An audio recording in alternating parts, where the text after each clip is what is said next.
Quarters to go there. Meanwhile, Milwaukee without Giannis-less, quad injury tonight kept him off the floor in Washington against the Wizards. Bradley Beal playing good ball. Everybody eats, right? Is that what Everybody eats. That's what they say now. Heard that about 100 times last year when John Wall was out. You'll hear it some more probably this season. Beal 21 at the half. Washington up by 10 at the break. Here come the Bucks coming off that impressive win in Houston on Wednesday night. Chris Middleton locked and loaded for three. They hit 13 on 48 tries. Eric Bledsoe will tee one up as well. We're tied up at 63. Mike Budenholzer effect. Shoot three, please. Shoot three. The buttification of the Bucks. Story of the night, though, is that guy, Tomas Satoransky, who is again getting an opportunity for big minutes with Wall on the shelf. Played pretty well for them last year when Wall was out, remember. Wizards then get hot from three. Trevor Ariza had a big night from out there. Jeff Green likewise knocks down the three. Wizards as a team hit 18 of 33. How about that for your three-point percentage? Beal with the dunk. He had 32. Punctuating the 32 here. Bucks hanging around. Chris Middleton. All-star? He is in my book, and Giannis and Middleton to me are the best duo in the Eastern Conference. I thought when they got to the injury portion of the picking last year that Middleton should have been under strong consideration then. He had 25 in this game. Satoransky to Jeff Green, and then Satoransky the lob to Bradley Beal. First career triple-double for the young Czech Tomas Satoransky. 18 points, 12 boards, 10 assists. Washington is now 5-3 since Wall was lost for the season with that heel injury. Here are the guys talking about their new point guard. That's Sato. I told somebody before, they said he's a glue guy. I say he's way more than that. You know, you can tell by the night. Glue guys don't get triple doubles. You know, so he's a talented player. We need him to continue to be that. He's our starting point guard. So you know, we got to continue to trust him, continue to rely on him to make decisions, be aggressive at all times. Yeah, it just looks like his confidence is an all-time high. You know, he hit a couple of threes, and he's hitting, or at least tonight, felt like he hit just enough threes then to, you know, kind of keep his drive game open, his floater. He hit some tough floaters in the paint, finding guys. It's just overall game looks really good. Well, the conversation has already begun. The Wizards with and without John Wall, of course. Their net rating without Wall on the floor this year is actually a plus as opposed to what it is with him on the floor. Look, and that's skewed this year, too, because he was not 100%. Sure, of course. But and the point I was about to make is talent-wise, clearly the Wizards are not as good a basketball team when John Wall is not playing. What changes for them, though, when he's not out there? Well, spiritually, they're just in a different place. And last year, when they went on the run without John and Gortat came out with everybody eats and everybody's happier in the locker room, et cetera. Right. He took a lot of heat for that. It's probably a lot of the reason he no longer plays there, quite frankly. But it's a situation for them where once they started playing Thomas Bryant significantly more minutes as well, this sort of corresponded. They're getting far better looks at the rim. They set more screens. They actually make contact on screens when Thomas is on the court. It's helping everybody move the ball a little easier that John's not there. They have fewer mouths to feed, and what's interesting is for a portion of that, Otto Porter hasn't been healthy. Now that he is, you're going to see them even get to another level because Otto last year, remember, was the best he's been in quite some time when he got to be more ball dominant. So I think this is a group. You look at Tomas Satoransky by way of example, and shout out to Ben Standig tonight from NBC Sports Washington with the headline "Checkmate." When you look at Tomas and his history as a player in Europe, much like Luka, he was the reason his team in Sevilla won basketball games. So he knows how to get other people looks. And it's easier to play with someone like that sometimes. And I think what they're doing now is just enjoying playing with one another. And that everyone eats moniker is something, it almost feeds itself. It's like self-fulfilling prophecy to some degree. Yeah, I think the biggest, in the simplest terms, the biggest difference is roles are much more easily defined when the ball moves because of the way it moves when John Wall's not handling. And that's not a knock on John Wall. He's a fantastic player. Everybody knows that.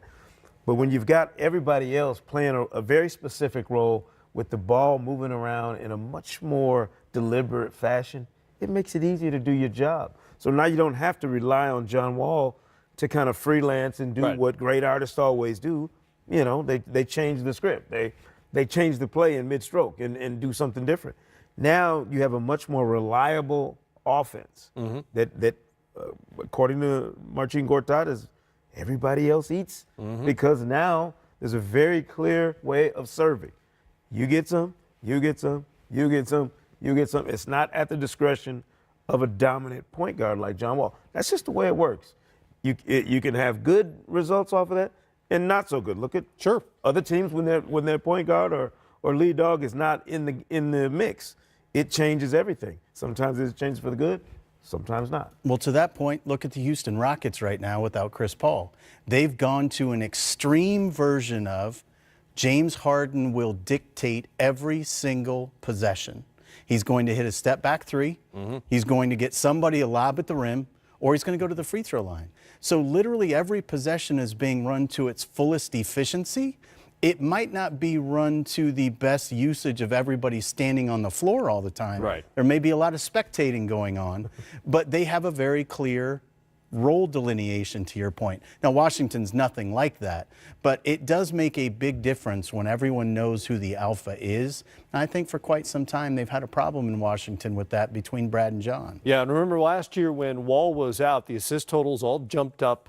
And that's because people were moving the ball around. And Satoransky's not going to put up the individual assist numbers of a John Wall, but he averaged just under 6 a game and shot 53% and better than 50% from three-point range as the starter last year for the Wizards. Fourth Czech ever to play in the NBA, by the way. It's the checkmate reference. Checkmate. You just saw a little while ago in crunch time, the Dallas Mavericks record a rare road win as the rookie Luka Doncic dominated late. Here we get a triple-double of his own. He goes for 29 as Dallas wins at 119-115. But bittersweet as J.J. Barea went down late in the game with an apparent serious injury. Here's Rick Carlisle on his backup point guard. Describe that basket by Luka, that three after that mass scramble. Transition play, pulled up, stroked it. Great shot. Just talk about the way you guys were able to come back there after they came back and took the lead there down the stretch. Showed a lot of resilience. Tough game, tough crowd. The road's been a challenge for us all year. Love the way we hung in, really did. You know, after they tied it early in the third, same group went back out, made a run, got it back to 6 or 8, and we just, you know, worked it from there. How's JJ doing? He's got a lower leg injury. He's going to get an MRI tomorrow, and then we'll know more. Did you see anything during one of those timeout huddles as Minnesota was pulling closer to kind of get the ship righted a little bit? Stick together, play our game, stay the course. I mean, that's what you got to do when things get tough. So, you know, everybody hung in very well, and you know, not an easy place. We got some great players over there. You know, collectively, it was a terrific effort. Talk about that big three-pointer that Brunson hit from the corner there late in the game. Yeah, I mean, it's, you know, he got to the right spot. Luka hit him on time, on target. He stepped right into it. Brunson's been, you know, he's been real steady all year long, and he had a big performance tonight. And your player, your bench, not just Barea, but Powell, I think he had about 5. Sixers come into tonight's game against the Hawks in 4th place in the East and sporting the NBA's best home record at 18-3. But they are one of the league's worst teams when it comes to turnovers. The Hawks lead the league with 18.7, then the Mavs, the Suns, and the 76ers. And it's ironic because a team as high in the standings as they are, and yet they're among the league leaders in turnovers. Smitty, are these turnovers a serious problem for the Philadelphia 76ers? Anytime you have turnovers, it's a serious problem because you're giving up possessions. And I think they're not the Golden State Warriors where they can make up possession with the three ball. And I think the one thing for them is, and they're not deep enough as far as bench as of today. I look at the Philadelphia 76ers, when it comes down to playoff series where 1 to 2 possessions can be the difference between you winning not just the game but the series, you have to value the ball. You can stay in games if you just value the ball and don't kill yourself. And making mistakes like that, and especially turnovers, that's what will happen to you. Joel Embiid will not play tonight. J.J. Redick, however, is available after missing a couple of games. Jimmy Butler, I want to talk with you guys about him. Is he in the way, or is he making the Sixers better?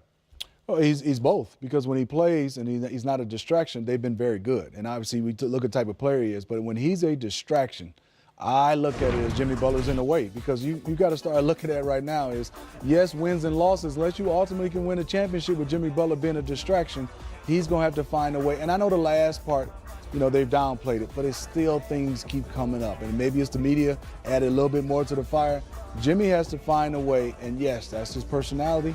What it comes down to now, can you have this type of personality and win games? And that's the part for me is I would say, yeah, because they're winning games. But they're not going to be judged in the regular season. They're going to be judged in the playoffs, in my opinion, B. I don't think he can continue this. I do believe he had been a distraction at times, and he's been a distraction at other stops. I believe he's a great player. He works hard. He's somebody that you want on your team, but I think this is something that he has to clean up. And this has to be a conversation that he has with himself in the mirror. He is too good to be caught up and be in these type of conversations. We shouldn't be having a conversation like this about Jimmy Butler. It should be more about his play. Unfortunately, it's been about these incidents from Minnesota to now in Philadelphia, and they don't have the type of team, and they don't have enough, I'll say, veterans to where they can survive this type of thing. They have a lot of strong presences in that locker room, a lot of strong personalities. They all need to be on the same page. Jimmy Butler doesn't need to be a distraction. And winning sometimes can be like a cologne. You can spray it on and it can cover up some of the stink of what's really going on. But at some point, that cologne's going to fade, and what really is there, you're going to smell it. The problem I had, B, what we said the other day is you have a big three in Ben Simmons, Jimmy Butler, and Joel Embiid. Ben Simmons is not a factor when you start talking about offense, and I'm not saying because he couldn't shoot the basketball. He's a big point guard who wants to pass. There's no doubt the number one option is Joel Embiid. So you're the second option, and there's nothing wrong with that. And if you're a great player, B Wood throw it to me early. I can make plays off a catch and shoot. B Wood give it to me, go one-on-one. B Wood gives it to me. But if he's Joel Embiid, I'm going through him, and I'm going to play off him. Whatever numbers I get, long as we're winning, it shouldn't be anything talked about offense. And to your point, the numbers are still there for Jay. It's not like Embiid's going to score 50 points a game. The numbers can still be there for Jimmy. And the Sixers, who are looking up in the standings at the Bucks. And guys, they enter tonight's game against the Wizards in Washington with the best winning percentage in the league at .725 to 29-11. And here's why. Third in offensive rating, third in defensive rating, and first in net rating. B. Wood, can the Bucks make it to the NBA Finals? Yes, the Bucks can make it to the NBA Finals. We have seen this type of system that Coach Bud had work in Atlanta, and Atlanta had a great run, and Atlanta had a chance to make it deep, deep, deep into the playoffs. They just ran into that guy, I think you know his name, LeBron James? Yeah, that's his name. The big guy in Cleveland used to wear the headband. Long story short is they couldn't get past that guy because Atlanta, as good as they were, they didn't have the best player in the series. Guess what Coach Bud has now? The Greek Freak, a guy in the name of Giannis Antetokounmpo. He can be the best player in a series. He can take over a series in multiple ways. He guards multiple positions. He can score the ball. He rebounds the ball, and defensively he can clean up things with block shots. So they can run their same ball movement style. They can attack you with Giannis. They're spreading you out to the three-point line. Oh, they have a stretch five in Brook Lopez that creates these huge gaps that Giannis and everybody else can drive through. And they have one of the most slept-on players in the league in Malcolm Brogdon on their team. And he, with his shooting ability and the way he gives them another point guard on the floor, he eases some of that pain offensively as well. I think they can definitely make a run.